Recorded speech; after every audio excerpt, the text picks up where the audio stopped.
As Stephen said, I'm Claire and I'm the National Director of Amnesty International here in Australia. And it's really great for Amnesty International to be part of today's event. And it's fantastic to give me the opportunity to be here to give a really brief overview of Amnesty's Demand Dignity work. Our Demand Dignity campaign aims to end global poverty by working to strengthen recognition and protection of the rights of the poor. Internationally, we are working to protect the rights of those who live in slums, to end the needless deaths of women from pregnancy complications, and to ensure that corporate organisations pay proper attention to the rights of those living in poverty. But today I'm going to focus on our work here in Australia, because as we know, poverty also exists here in Australia, and Indigenous Australians are disproportionately affected. The Indigenous population is more likely to live in overcrowded conditions, have higher unemployment rates, experience poorer health outcomes, have limited access to services, and to die younger.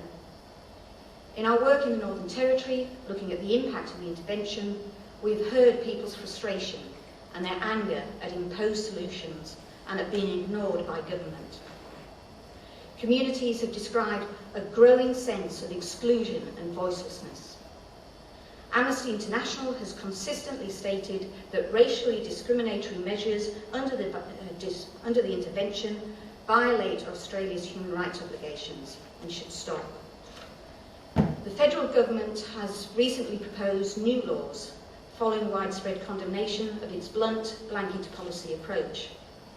But their claim that the proposed new laws will reinstate the Racial Discrimination Act in the Northern Territory is misleading.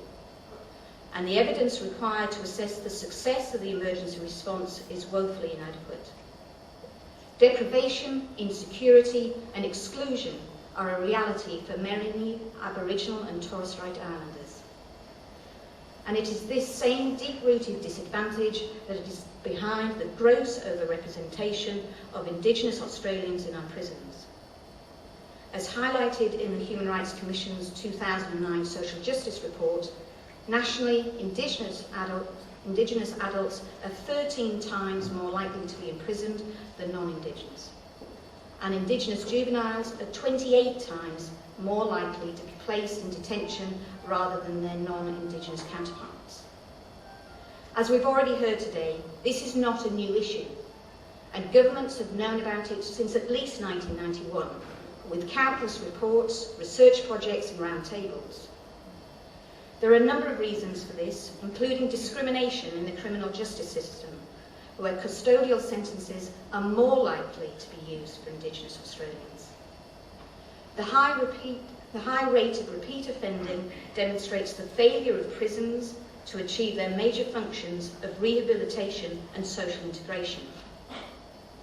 Throughout Australia, Indigenous offenders have reduced access to diversionary programs, and there are few culturally relevant criminal justice programs. Indigenous offenders have a high incidence of individuals suffering the after effects of child abuse, family violence, and the disruptions to families caused by the stolen generations policies. Culturally appropriate services to address these issues are scarce, and despite the Prime Minister's apology to the stolen generations 2 years ago, the government has refused to provide a national compensation scheme. The programmes and services available for offenders in prisons and after release need to be reviewed for their compliance with human rights standards.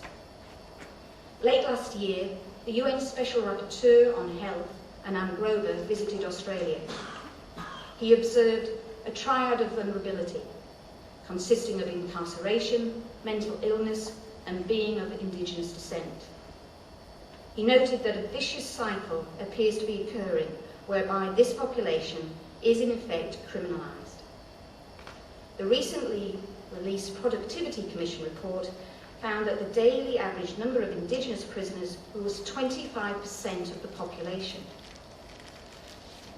Given that the First Peoples of Australia make up around 3% of the general population, this is a truly shocking figure. As we've heard, the 1991 Royal Commission into Aboriginal Deaths in Custody focused attention on this overrepresentation. it still stands as the most thorough consideration of the factors affecting the extreme overrepresentation of Indigenous peoples in the criminal justice system and how they can be addressed.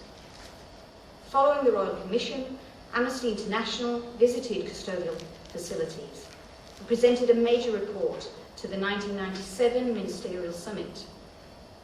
Our report found that implementation of the Royal Commission's recommendations could have resulted in a substantial drop in the number of custodial deaths. It found that a national approach had suffered from a lack of coordination and responsibility between state and federal governments.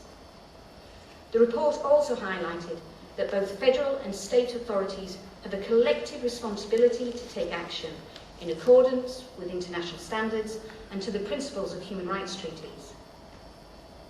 For almost 20 years, successive governments have failed to oversee the implementation of all the Royal Commission's recommendations. And they have failed to address systemic factors, including the entrenched disadvantage that Indigenous Australians face. New approaches are urgently needed.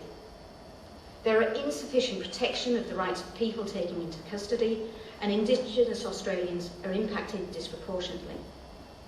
The tragic circumstances surrounding the death of Mr. Ward in January 2008 in WA illustrate clear breaches of international standards. Mr. Ward died of heat stroke after being transported 350 kilometres in the back of a commercially operated prison van for a court appearance. The treatment of Mr. Ward was in contravention of the International Convention on Civil and Political Rights. It violated the Convention Against Torture, and it was inconsistent with the standard minimum rules for the treatment of prisoners. Amnesty International continues to call on the federal and state governments to abide by Australia's international obligations regarding standards of care within the justice system. We mobilised thousands of supporters who sent over 5,000 emails to the Federal Attorney General expressing their outrage at Mr. Ward's horrific death and the history of Indigenous deaths in custodies here in Australia. And we are committed to holding governments to account. In February 2008, the Prime Minister apologised to the stolen generations and promised to embrace the possibility of new solutions. And in April last year, I was at Parliament House to witness the Australian Government make a public statement in support of the United Nations Declaration on the Rights of Indigenous Peoples. And I'd like to acknowledge Les Miles's outstanding work on the declaration. Both the apology and the support of the declaration were positive milestones and positive steps forward, but they are not enough. To move Australia forward to an era of true consultation, of true partnership, and to make change happen, we have to turn the articles in the declaration into action. Amnesty International is committed to ensuring the Declaration on the Rights of Indigenous Peoples is implemented locally and nationally through legislation, policies and programmes. The 46 articles reaffirm the rights of all Indigenous peoples. They set out the standards for the survival, dignity and well-being of all First Peoples across the world. The Declaration states the rights to self-determination, to freedom from discrimination, to freedom from assimilation, to maintain and enjoy distinct culture, and to equality, dignity and justice. To help turn this declaration into action, Amnesty International recently launched our Rights of Indigenous Peoples booklet. We are launching this booklet nationwide to help ensure the declaration becomes a living document, one that is accessible to all Australians, and to support Indigenous people in claiming their full human rights. Human rights, as we've heard today, are interconnected. All rights have to be realised in order to live a life with dignity. And Amnesty International is committed to ensuring the reinstatement of the Racial Discrimination Act and the end of compulsory welfare quarantining in the Northern Territory.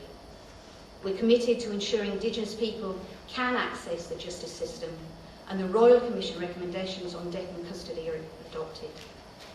We're committed to ensuring Australia meets the international standards regarding the treatment of prisoners, and to ensure that the Declaration on the Rights of Indigenous Peoples is implemented into legislation, policies and practice.